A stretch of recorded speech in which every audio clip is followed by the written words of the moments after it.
नमस्कार मित्रांनो, जय महाराष्ट्र. मी तुमचा मित्र टेम्पलवर डिप्पी. तर मित्रांनो, आज आपल्याला सकाळी लवकर भाडं भेटलं होतं. एक 8:30ला आपण गाडी भरायला सुरुवात केली होती आणि 9 वाजता आपण उन्हाळ्यातून निघलो होतो.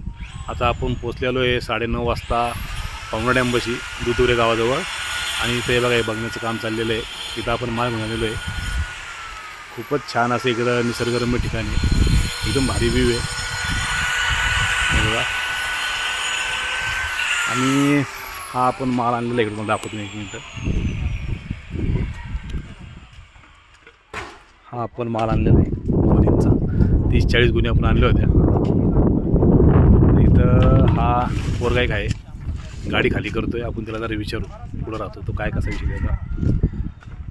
तो परत तुम्हाला थोडासा व्ह्यू दाखवतो मी. व्ह्यू बघून घ्या. त्या साईडला डॅम आहे, खूप छान व्ह्यू आहे. इधर आ दे, याला मराठी येत नाही वाटतं. तेरा नाम क्या है? फिरोज. इधर आ, एक मिनट. तेरा नाम क्या है बेटा? फिरोज. फिरोज. किधर रहते हैं तू? गोनी रखना कि नहीं? गोनी रख. इधर इधर सामने. नाम क्या है तेरा? फिरोज. फिरोज किधर रहता है? लोनावाला में. लोनावाला में. और गांव कौन सा है तेरा? मेरा गाँव यूपी. यूपी. उम्र कितनी आहे तेरा? 20 साल. बघा, 20 वर्षाच्या वयामध्ये आपण एवढं कामाला आलेलं लांब. तर असे मित्र आपल्याला भेटत राहतात आपल्या लाईफमध्ये. तर माझं एकच गोल आहे की जिथं जिथं आपण जाऊ टेम्पो घेऊन, तिथं जिथं अशी कस्टमर पोरं आपल्याला दिसतील, त्यांचे व्हिडिओ बनवत जाऊ. चला.